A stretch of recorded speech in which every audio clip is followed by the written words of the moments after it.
Hello all, in this video I am going to demonstrate how to construct Archimedean spiral. So this is the question. Let me read the question. A point capital P moves around and away from the pole capital O for one complete revolution and reaches a distance of 60 mm. Draw the curve traced by the point capital P and also draw a normal and tangent at a point capital M on the curve. Okay, so this is the question. So in that it is mentioned that it reaches a distance of 60 mm. At the max it's 60 mm away from the pole capital O. Okay, so what we need to do is we need to draw a circle for the radius of 60 mm. So before that, let me draw the axis. Okay.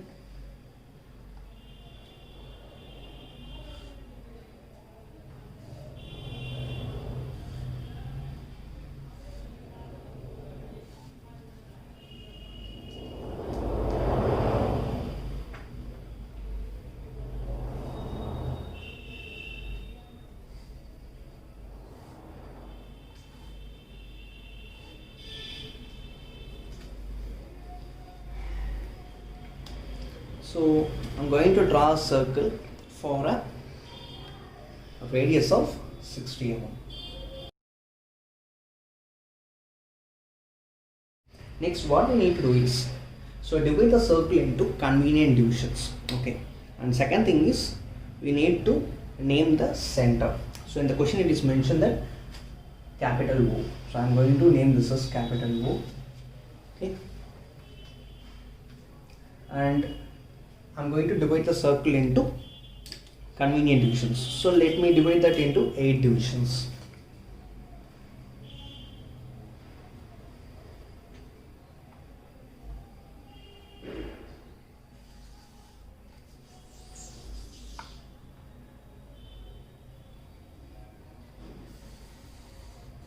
Okay. I divided that into 8 divisions. Okay. So next we need to decide whether the spiral goes in the clockwise direction or in the anti-clockwise direction. So if you are assuming the spiral goes in the clockwise direction, the numbering should also be done in the clockwise direction, something like this.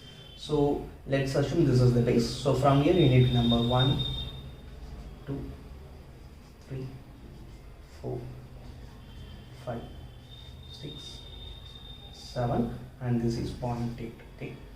Next, I divided this into 8 divisions, right? Next, this length of the line, that also need to be divided into 8 divisions. Okay. Use some convenient method to do that. If it is easily divisible, directly divide with the help of the scale and pencil. If not, then go for dividing a line into n equal parts method. And you know, right, this distance is 60 mm. So dividing that into 8 divisions is not easy. So for dividing a line into n divisions method.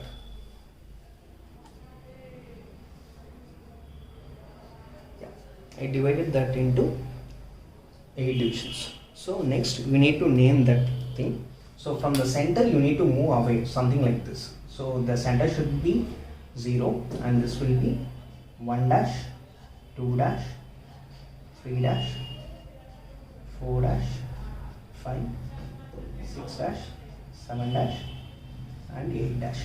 So the 8 and 8 dash should collide. Okay. So next what you need to do is you need to make an arc. So O is the center and O to 1 dash is the radius. You need to make an arc till this O1 line.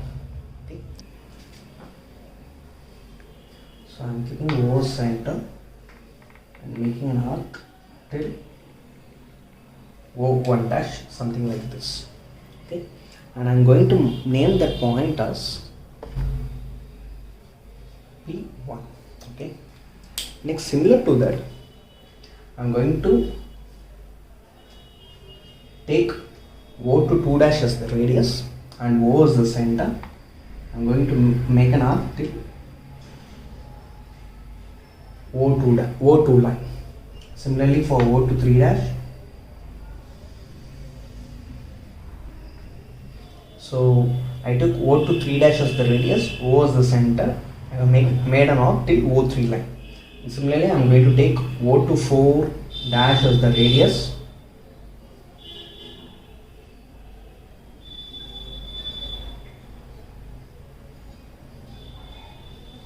And I am going to make an arc till O4 line.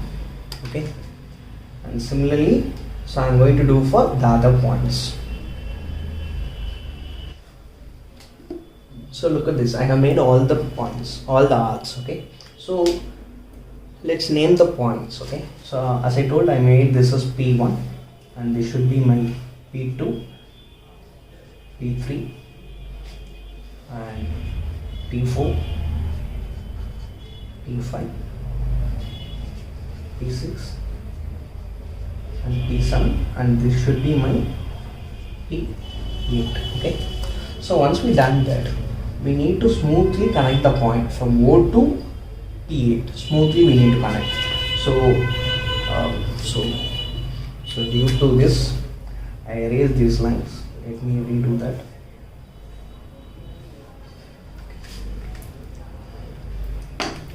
So from O to P1, then P2, then P3, P4, P5, P6, P7 and P8. We need to connect smoothly like this. Okay, so this particular curve is called Archimedean spiral. Okay,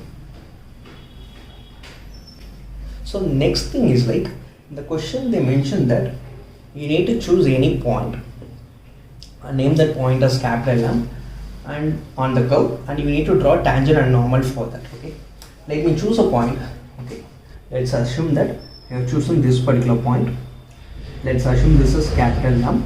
Okay, so once you are done that, what you need to do is from the point M, you need to draw a line to O, point O. So this is my point M, and from there I am going to connect M, something like this. Okay, so after that, what you need to do is you need to draw a perpendicular line to that particular line. Okay, so I am going to draw a perpendicular line to that. So something like that it will come. Okay, so perpendicular to this line. So this angle should be 90 degree. Okay.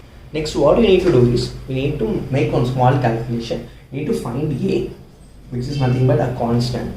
It's nothing but the ratio between small r divided by theta. So the small r is nothing but the distance of OM line.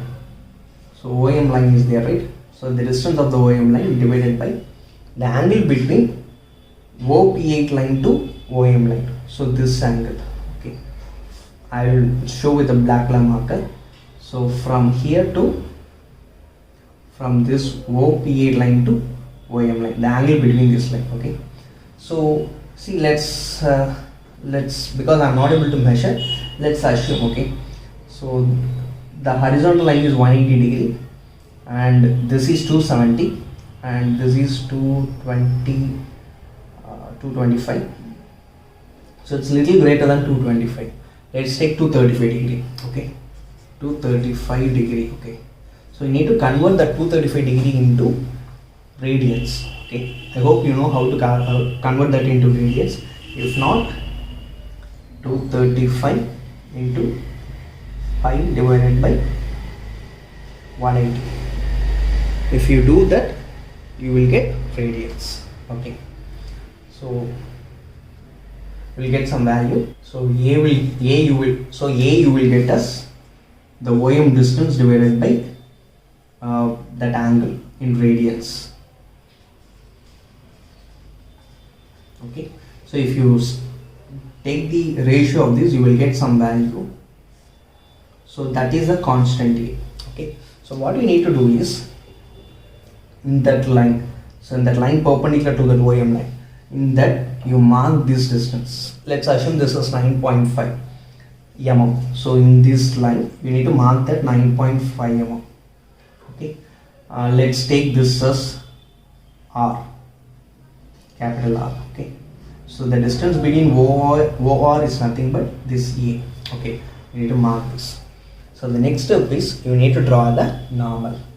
From R, we need to connect M. So if you connect M from R, so that will be your normal. And if you draw perpendicular line, so that will be your tangent. Okay, so this will be your N dash, T dash. Next thing is dimensioning. So in the question, the 60 mm is given. So you need to mention the diameter of this. So choose any line because you already have some inclined lines. I'm going to choose this line. I'm going to extend it, and I'm going to mention the dimension, that is pi 120. Okay. Next, by making a double line, you need to mention T dashes, tangent, and N dashes, normal. So usually I will use black color and red color marker, but in today's class I used blue and black. So the blue marker is for 2H lines and the black marker is for HP lines. Okay, thank you.